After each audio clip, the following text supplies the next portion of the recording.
If you're thinking about skiing Telluride for the very first time, this video will save you a ton of guesswork. Telluride is one of the most beautiful ski resorts in the United States, maybe the world, but it's also one of the most misunderstood places.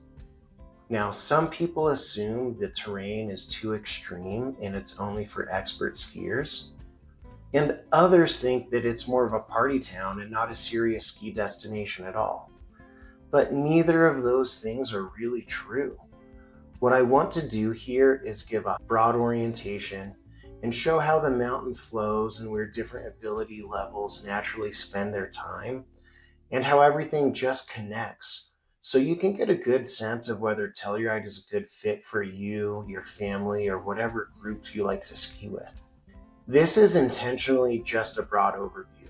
I will do a deeper dive for beginner and intermediate terrain in a separate video, and one dedicated just for advanced and expert, even extreme terrain. Let me just say now though that if you're looking for nonstop nightlife or the most vertical feat you could ski in a day, this might not actually be your mountain. But if you want a balanced ski experience with incredible scenery and noticeably lower crowds than most major resorts, then keep watching. So here's the big picture. The best way to understand Telluride isn't to think of it as one big ski resort. Instead, think of it as two separate towns that are connected by the ski resort itself. And on that ski resort, think of it as a series of neighborhoods that you ski through and that connect to each other. People will walk from their front door in town or ski out their back door from a lot of mountain village homes. Both towns are connected by this gondola, which is a 14-minute ride from one town to the other, and a midway station up top where you could ski to either side to either town. What matters here though is that skiers don't spend the whole day lapping one lift. They move between zones just really naturally. You might start in Mountain Village, for example, and work your way higher, and then ski all the way back into the town of Telluride, or vice versa. The mountain naturally spreads people out and funnels them away from each other, and that's a big reason why Telluride rarely feels crowded. Okay, let's look at beginner terrain. If you're newer to skiing, most beginners are best starting in Mountain Village, not in town. Let's focus right here first. This is Chairlift 1. This is the true beginner zone. It is a bunny hill with short, mellow, low stress, low angle skiing. At the very bottom is Big Billy's, which has bathrooms and a cafeteria. And at the very top is access to several other restaurants in the Mountain Village core area. On Lift 1, you have two magic carpets for first-time skiers who just want repetition without pressure. From there, you naturally progress to Chairlift 10, also called Sunshine Express, and then to Lift 11 from there. You get real terrain as a beginner, you get long ski runs along Chairlift 10, and a real sense of adventure on terrain that isn't intimidating. You'll also notice on this map how the runs just weave through neighborhoods of ski in, ski out homes. This means that you'll ski over bridges and through short tunnels, and there's streets crossing throughout the ski terrain. It gives you a really good sense of how integrated skiing is with daily life here.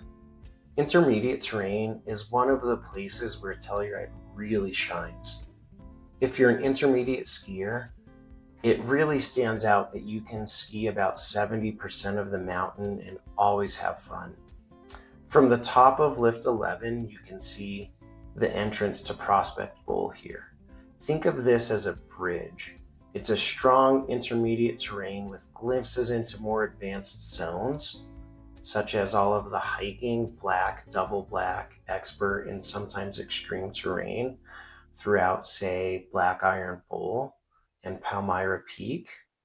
But if you focus on this side here, you have lots of rolling terrain where you have approachable Wide open, mostly groomed, sometimes moguls if you look for it, sometimes trees if you look for it. Perfect terrain where an intermediate skier has plenty of opportunity to just kind of test their limits and find natural progression points. This is where you can spend a lot of the day and spend several days just naturally graduating to your next level. A great way to understand the mountain for intermediate skiers is also by checking out what locals call the super loop. To do the super loop, you ride up chairlift 4 from Mountain Village. You ski a short traverse to chairlift 5, and then you continue up chairlift 6. From there, you ski down Sea Forever all the way. At the bottom of this run, you get choices. You can head back down towards Mountain Village, or you can ski all the way down into the town of Telluride. A perfect example of how Telluride gives you options instead of just dictating one experience. And this is why Telluride works so well for mixed ability groups. Everyone can ski together or spread out and have lots of opportunities to naturally meet back up in different parts of the mountain. Yes, for advanced and expert skiers, Telluride has a lot to offer. But again, it is a very particular style of skiing, and we will go deeper on this topic in another video. On the front side of the mountain leading into the town of Telluride, you'll find long, sustained tree runs that just seem to go on forever. The pitch is really steep, especially compared to other blue and black diamond runs on other ski resorts. There are plenty of natural powder stashes tucked away into the trees. This is the kind of terrain you can feel like you're discovering fresh snow days later. Lift 9 is especially known for this, and so is Lift 6. If you're looking for more of a big mountain feel, Gold Hill is where Telluride really starts to separate itself. This is steeper, more alpine terrain that feels serious without being showy. You'll notice some very European-inspired skiing here. Couloirs, traverses, really steep terrain that has to be avalanche controlled. Take, for example, the Gold Hill chutes. They do require short hikes and thoughtful timing. This isn't casual terrain, but it's incredibly rewarding for skiers who enjoy that style and people who want to work up to it. Now shifting over to the other side of the basin. From Prospect Bowl, there's also lots of additional hike to access into places like Black Iron Bowl and the crown jewel, Palmyra Peak.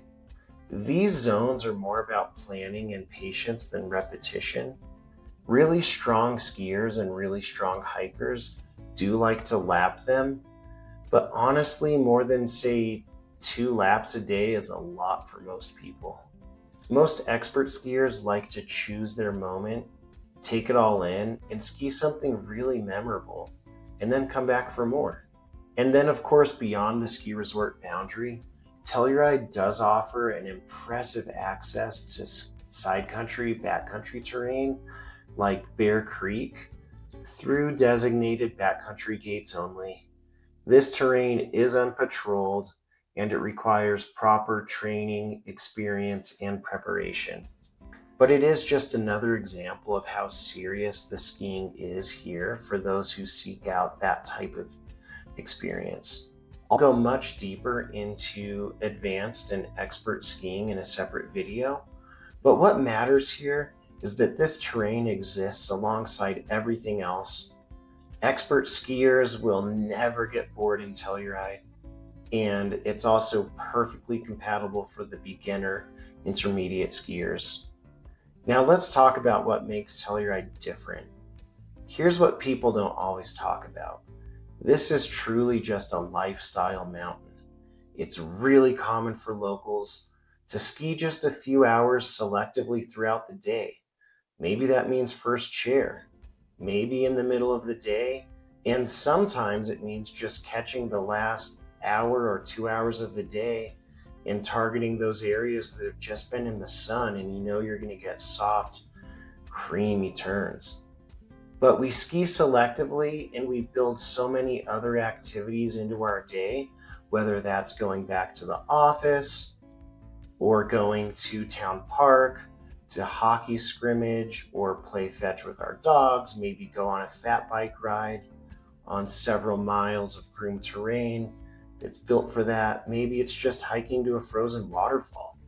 But the fact that town of Telluride and Mountain Village are so compact and walkable and connected makes that kind of flexibility really easy and really natural.